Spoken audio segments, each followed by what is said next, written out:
The humid August air hung thick over Fort Henderson as Staff Sergeant Maria Rodriguez finished her evening patrol. The military base had been her home for 3 years, and she knew every corner, every building, every face that belonged there. At 28, she was respected among her peers and trusted by her commanding officers. Her record was spotless, her dedication unwavering. As Maria walked toward the barracks that Tuesday evening, she noticed the unusual quiet that had settled over the compound. Most of the soldiers were either in the mess hall finishing dinner or relaxing in their quarters. The setting sun cast long shadows between the buildings, creating pockets of darkness that would normally make her cautious. But this was home. This was supposed to be safe. She had just passed the motor pool when she heard footsteps behind her. Heavy boots on concrete, moving faster than a casual walk. Maria turned, expecting to see a fellow soldier catching up to say hello or ask about tomorrow's training schedule. Instead, she saw 3 figures in civilian clothes moving toward her with purpose. The first man was tall and broad-shouldered, his face partially hidden by a baseball cap pulled low. The second was shorter but stockier, wearing a dark jacket despite the heat.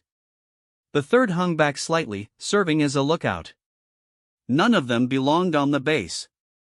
None of them should have been there.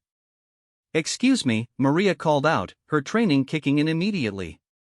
"This is a restricted area. You need to show me your identification and explain your business here." The tall man smiled, but there was nothing friendly about it. "We're here on business, Sergeant. Official business." Something in his tone made Maria's blood run cold.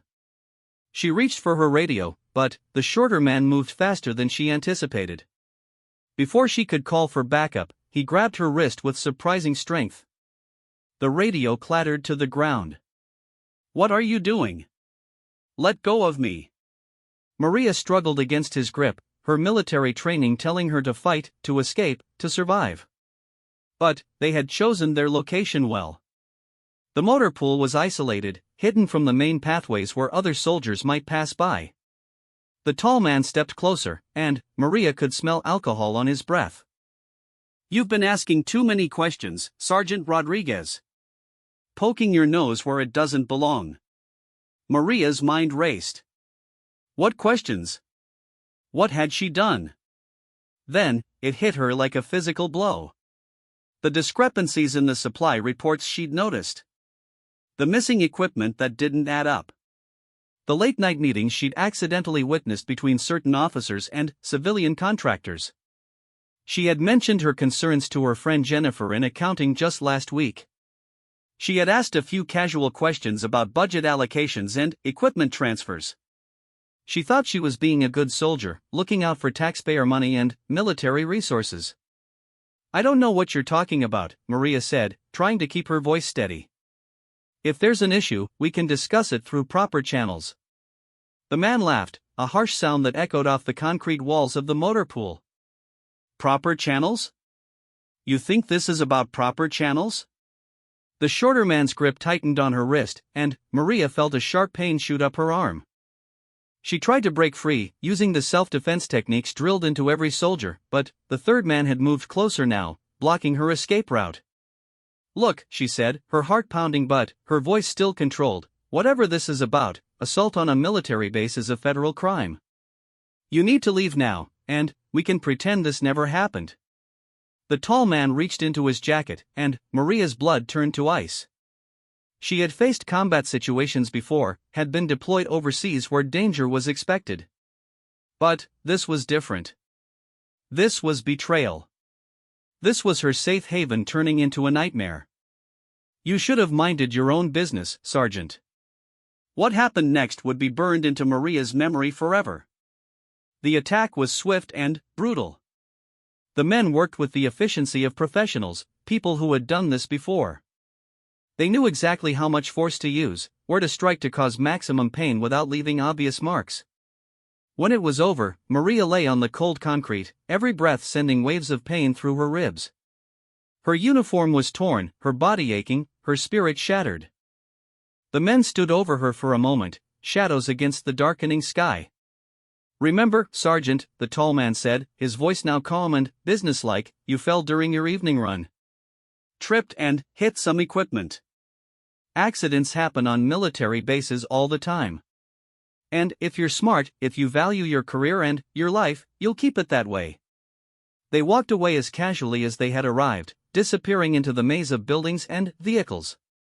Maria lay there for what felt like hours but was probably only minutes, trying to process what had just happened to her. When she finally managed to sit up, her hands were shaking uncontrollably. Her radio lay smashed nearby, its pieces scattered across the concrete. In the distance, she could hear the normal sounds of base life continuing, voices from the mess hall, engines starting, doors closing. Everyone going about their business while her world had just collapsed. Maria struggled to her feet, each movement sending fresh waves of pain through her body. She needed medical attention, but, more than that, she needed to report what had happened. This wasn't just an assault, this was something bigger, something that threatened the integrity of the entire base. As she stumbled toward the medical facility, one thought kept repeating in her mind: if they could get to her on a secured military base, if they could attack a staff sergeant with impunity, then, the corruption she had discovered was far deeper than she had ever imagined. The attack had been meant to silence her. Instead, it had just convinced her that whatever she had stumbled onto was worth killing for. And that meant it was worth exposing, no matter the personal cost. Maria Rodriguez had always been a good soldier. Now, she was about to become something more dangerous, a good soldier with nothing left to lose. Dr. Sarah Chen had been the base medical officer for 5 years when Staff Sergeant Rodriguez limped into the emergency clinic that night. Maria's appearance immediately set off alarm bells: torn uniform, defensive wounds on her arms, and eyes that spoke of trauma no training exercise could inflict. "What happened to you, Sergeant?" Dr. Chen asked, her medical training taking over as she guided Maria to an examination table. Maria hesitated. The warning from her attackers echoed in her mind. But, looking into Dr. Chen's concerned face, she made a decision that would change everything. "I was attacked, ma'am. 3 men, civilians, here on base. They knew who I was. They knew things about me." Dr. Chen's hands stilled as she cleaned a cut on Maria's arm. "Attacked? On base? Did you report this to security?" "No, ma'am. They told me to say it was an accident. That I fell during my run." Maria winced as the antiseptic stung her wounds. "But, doctor, I think this is connected to something bigger. I've been noticing discrepancies in supply reports, equipment that goes missing, money that doesn't add up." Dr. Chen continued her examination in silence, documenting every injury with careful precision. As a medical officer, she had seen combat wounds, training injuries, and accidents. This was none of those things. The pattern of injuries, the defensive marks, the trauma in Maria's eyes all pointed to a deliberate assault. "Sergeant Rodriguez," Dr. Chen said quietly, "I'm required to document everything I see here. And what I see is evidence of an assault. These injuries didn't happen from a fall." Maria felt a mix of relief and terror. Finally, someone believed her. Someone with authority was willing to acknowledge what had really happened. "Will you help me report this, ma'am?" "I'll do more than that," Dr. Chen replied, her jaw set with determination. "I'm going to make sure this gets to the right people." But, as Maria left the medical facility that night, bandaged and documented, she had no idea that Dr. Chen's report would disappear before morning. She didn't know that the medical officer would receive a phone call at 3 in the morning from someone claiming to be from base security, asking her to reconsider her assessment of Sergeant Rodriguez's injuries. The next morning, Maria woke to find Lieutenant Colonel James Morrison standing beside her bunk. Morrison was her immediate superior, a career military man she had always respected. But, the look on his face was not the concern she expected. "Sergeant Rodriguez, I understand you had an accident last night." Maria sat up carefully, her ribs protesting the movement. "Sir, it wasn't an accident. I was attacked by 3 civilian men who somehow gained access to the base. I reported it to Dr. Chen, and she documented everything." Morrison's expression didn't change. "Dr. Chen's report indicates you suffered injuries consistent with a fall during evening exercise. There's no mention of any attack." Maria felt the world tilt around her. "That's impossible, sir. I told Dr. Chen exactly what happened. She examined me. She saw the defensive wounds. Sergeant, I'm going to say this once, and I want you to listen carefully." Morrison's voice was calm but carried an underlying threat. "You had an accident. You fell during your evening run near the motor pool. You received medical treatment for your injuries. That's what happened. That's what's in the official record." "But, Sir Dash, that's what happened, Sergeant." The finality in his voice was unmistakable. "Now, I'm recommending you take some medical leave to recover from your accident. A few weeks of rest will do you good." Maria stared at her commanding officer, a man she had served under for 2 years, a man she had trusted. The betrayal cut deeper than her physical wounds. "Is that an order, sir? Consider it strong guidance, Sergeant. For your own good." After Morrison left, Maria sat in stunned silence. The corruption she had discovered wasn't just about missing supplies or questionable contracts. It went straight up the chain of command. Her own officers were part of it.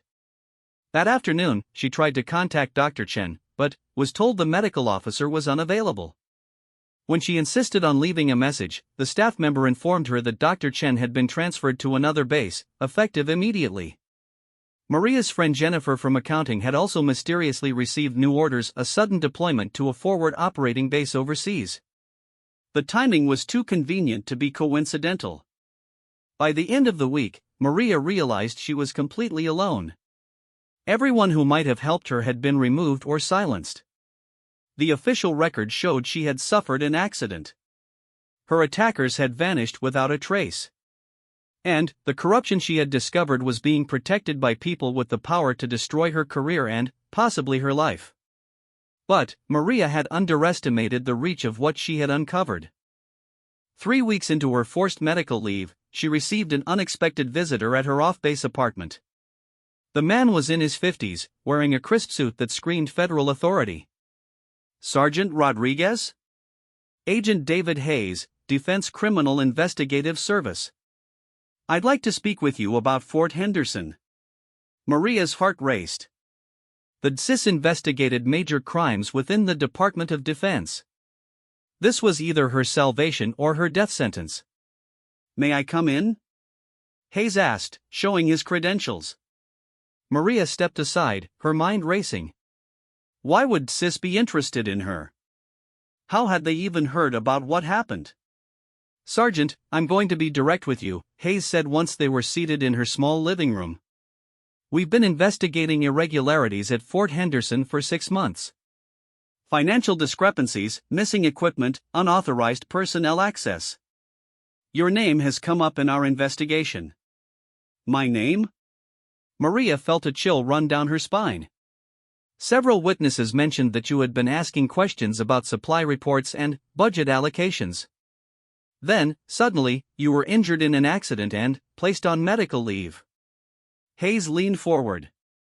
"We don't believe in coincidences, Sergeant."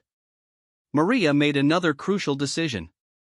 She told Agent Hayes everything, the discrepancies she had noticed, the questions she had asked, the attack, the cover-up, the disappearance of Dr. Chen and Jennifer. Hayes listened without interruption, occasionally taking notes. When Maria finished, he sat back with a grim expression. "Sergeant, what you've stumbled onto is bigger than supply theft or contract fraud. We believe Fort Henderson is being used as a hub for arms trafficking. Military equipment is being stolen and sold to private military contractors, some of whom have ties to hostile foreign governments." The scope of it took Maria's breath away. This wasn't just corruption, this was treason. "The people who attacked you," Hayes continued, "they weren't random thugs. They were professionals, sent to silence you because you got too close to something that could expose a network worth millions of dollars." "What happens now?" Maria asked. "Now, Sergeant Rodriguez, you become our star witness. But, I have to warn you, these people have already shown they're willing to use violence. They have contacts throughout the military hierarchy. If they discover you're working with us..." Hayes didn't need to finish the sentence. Maria understood the stakes. But she also understood her duty. She had taken an oath to protect and defend, and that oath didn't come with an exception clause for personal safety. "What do you need me to do?" she asked. Agent Hayes smiled for the first time since arriving. "We need you to go back to Fort Henderson. Resume your duties. Act like nothing has happened. And help us catch every last one of these traitors." Maria felt a mix of terror and determination. She was about to walk back into the lion's den, but this time she wouldn't be alone. This time, she would have the full weight of the federal government behind her.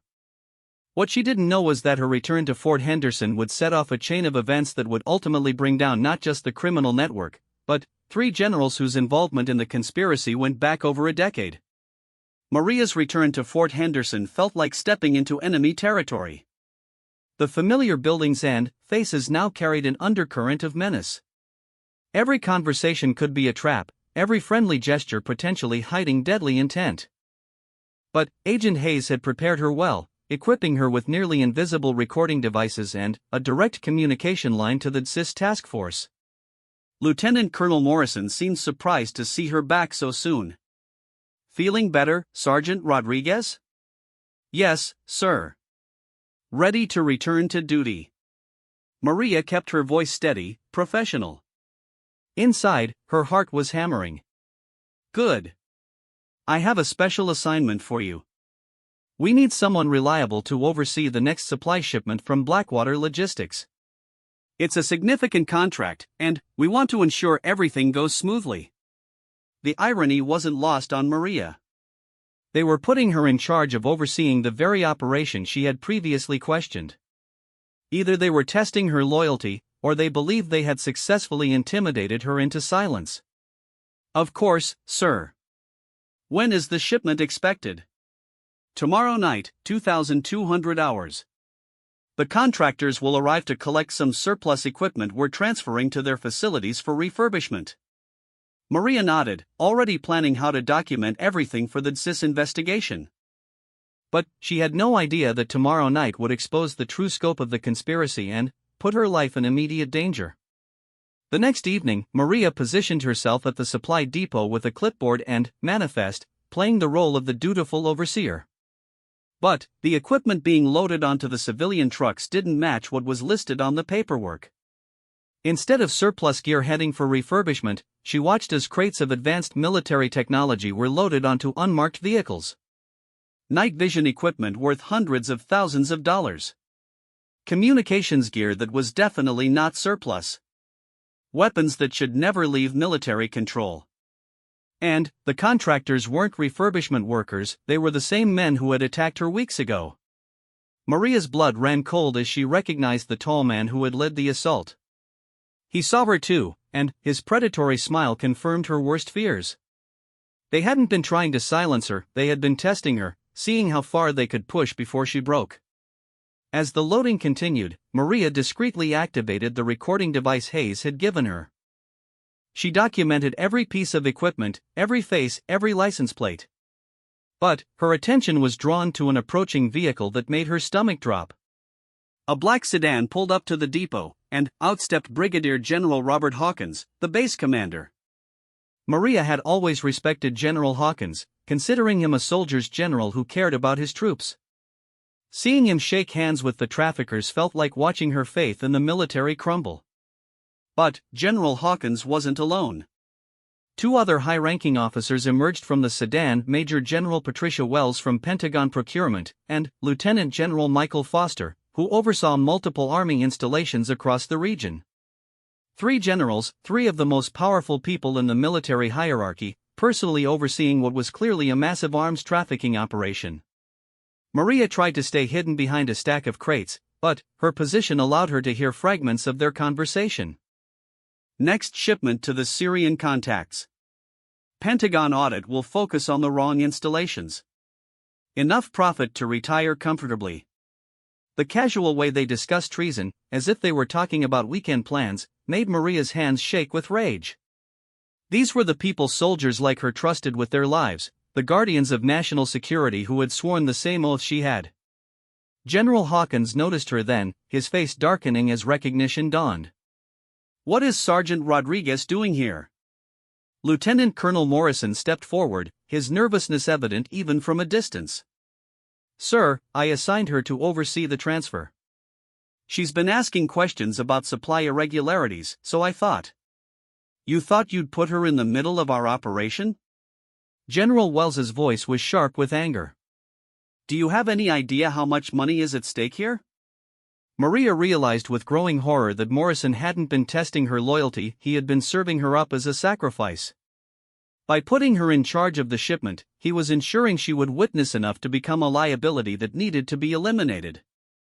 The tall contractor approached the group of officers, his hand resting casually on his jacket where Maria knew he carried a weapon. We can handle this situation, General. Just like we handled it before. No, General Foster said firmly. Not on base. Too many witnesses, too many questions. Make it look accidental. A training exercise gone wrong, equipment malfunction. Maria felt pure terror wash over her. They were planning her murder, discussing it as calmly as they would a supply requisition. She had to get out, had to get word to Agent Hayes, had to survive long enough to expose what she had discovered. But, as she tried to quietly retreat from her hiding spot, her foot caught on a loose piece of equipment. The metallic clang echoed through the depot, and, suddenly, every eye was on her.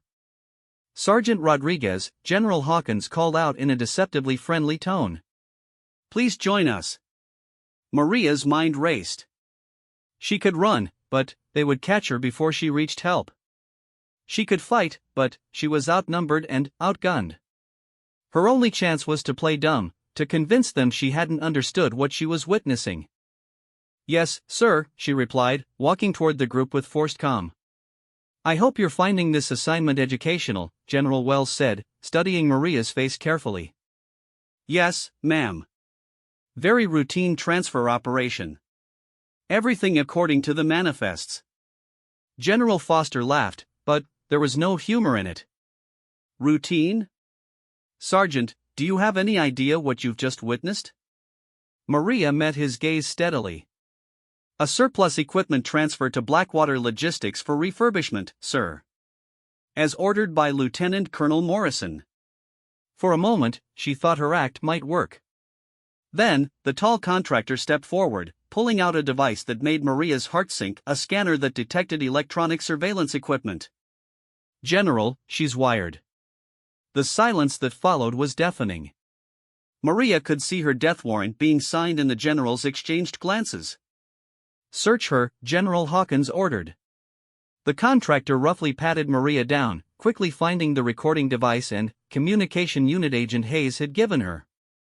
He held them up like trophies, his smile triumphant. Federal equipment, he announced. She's working with someone. General Wells stepped closer to Maria, her voice deadly calm. Who are you working for, Sergeant? FBI? DCIS? Military intelligence? Maria remained silent, drawing on every ounce of training to resist the interrogation. It doesn't matter, General Foster said. We need to assume they know everything. We activate the contingency plan immediately. What about the base? Lieutenant Colonel Morrison asked, fear evident in his voice. The base is compromised, General Hawkins replied. We shut it down. Transfer all personnel to other installations. Destroy any evidence of our operations. And make sure Sergeant Rodriguez has a very unfortunate accident during the evacuation. Maria realized with dawning horror that they weren't just planning to kill her, they were planning to shut down the entire base to cover their tracks. Hundreds of soldiers would lose their assignments, their careers disrupted, all to protect the criminal network these three generals had built. As the contractor reached for his weapon, Maria made a desperate decision.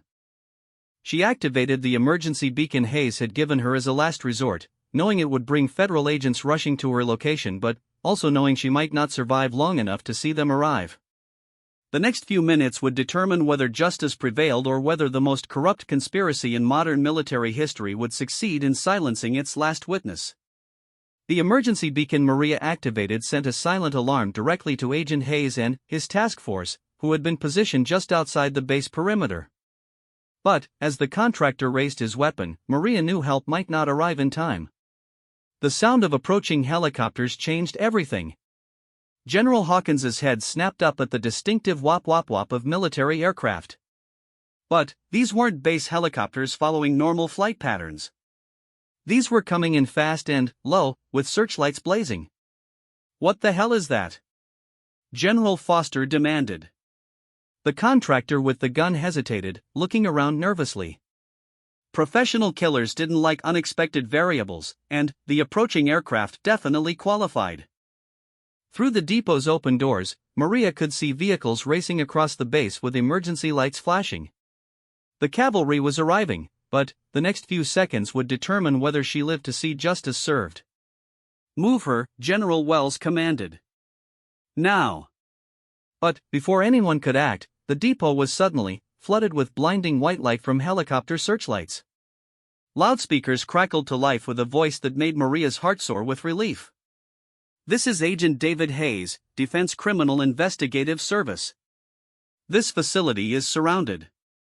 Drop your weapons and place your hands where we can see them."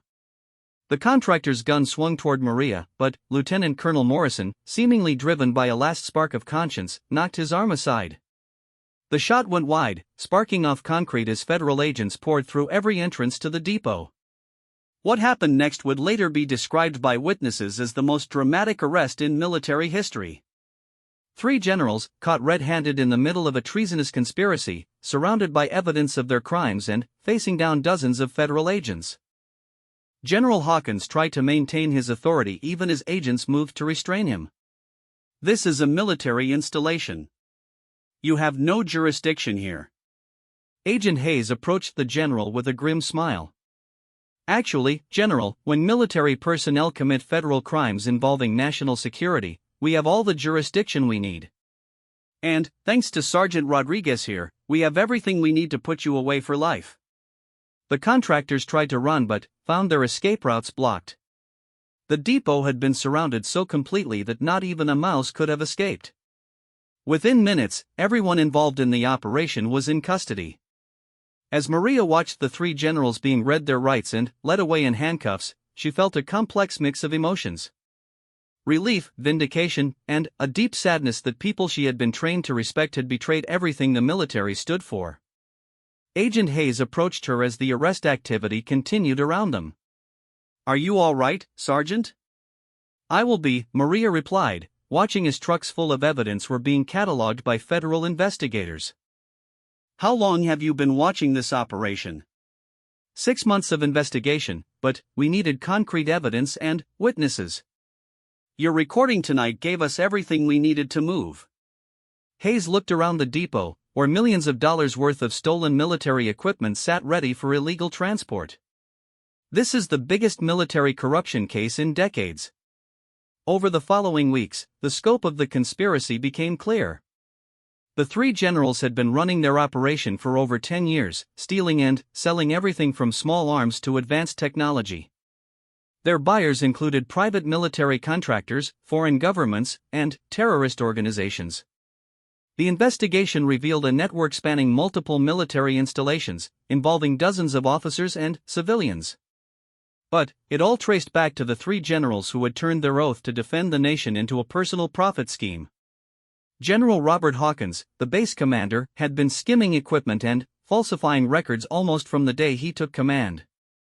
Major General Patricia Wells had used her position in Pentagon procurement to redirect legitimate contracts to companies controlled by the criminal network. Lieutenant General Michael Foster had provided cover by transferring suspicious officers away from installations where they might discover the truth.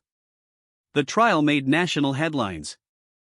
3 decorated generals, with over a century of combined military service, facing charges of treason, conspiracy, theft of government property, and a dozen other federal crimes. Maria testified for 3 days, telling the court about her investigation, the attack, the cover-up, and, finally, witnessing the generals personally overseeing illegal arms transfers. Her testimony was devastating, corroborated by hours of recordings and mountains of physical evidence. The defense attorneys tried to portray the generals as patriots who had gotten caught up in something beyond their control. But the evidence was overwhelming. Bank records showed millions of dollars in illegal profits. Communications intercepts revealed years of planning and coordination. Most damning of all were the recordings from that final night, where the generals casually discussed treason and planned Maria's murder. The verdicts were swift and unanimous. All three generals were found guilty on all counts. General Hawkins received a life sentence without the possibility of parole. General Wells got 35 years. General Foster, who had cooperated with investigators and provided information about other criminal networks, received 25 years. But the consequences extended far beyond the courtroom. The scandal rocked the military establishment, leading to the largest internal security review in Pentagon history. Fort Henderson was indeed shut down, but not as part of a cover-up. Instead, it was closed for a complete investigation and restructuring. The base's closure displaced nearly 3,000 military personnel and their families, but the investigation uncovered additional criminal activity that had been hidden for years. When Fort Henderson eventually reopened 2 years later, it was with completely new leadership and ironclad oversight procedures. Maria Rodriguez found herself in an unexpected position. The woman who had been attacked for asking questions was now being hailed as a hero who had exposed one of the most dangerous conspiracies in military history. She received multiple commendations, including the Defense Meritorious Service Medal and a special citation from the Secretary of Defense. More importantly to Maria, she received a personal letter from every soldier whose life had been saved by the weapons that weren't allowed to fall into terrorist hands. But perhaps the most satisfying moment came during her promotion ceremony 6 months after the trial. Now Staff Sergeant Rodriguez had become Sergeant First Class Rodriguez, and she was being assigned to a new position in the Pentagon's Internal Security Division. Agent Hayes, who had become a friend during the long investigation and trial, attended the ceremony.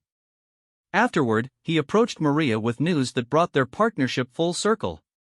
"Sergeant, I wanted to let you know we've received intelligence about similar operations at 3 other installations.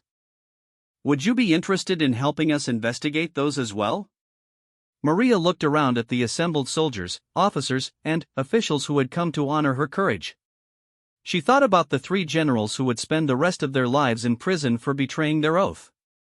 She thought about the weapons that would never reach America's enemies, and the soldiers who would come home safely because of it. "Agent Hayes," she replied with a smile, "I thought you'd never ask." The woman who had been attacked for asking the right questions had become the military's most valuable asset in asking even more of them. And, in a profession where integrity was supposed to be paramount, Staff Sergeant Maria Rodriguez had proven that sometimes one person's courage really could change everything. Fort Henderson's closure by 3 generals had been intended as the ultimate cover-up. Instead, it became the beginning of the largest cleanup in military history, and proof that no one, regardless of rank or reputation, was above the law. The attack without warning had been meant to end Maria's investigation. Instead, it had launched a crusade for justice that would protect American service members for generations to come.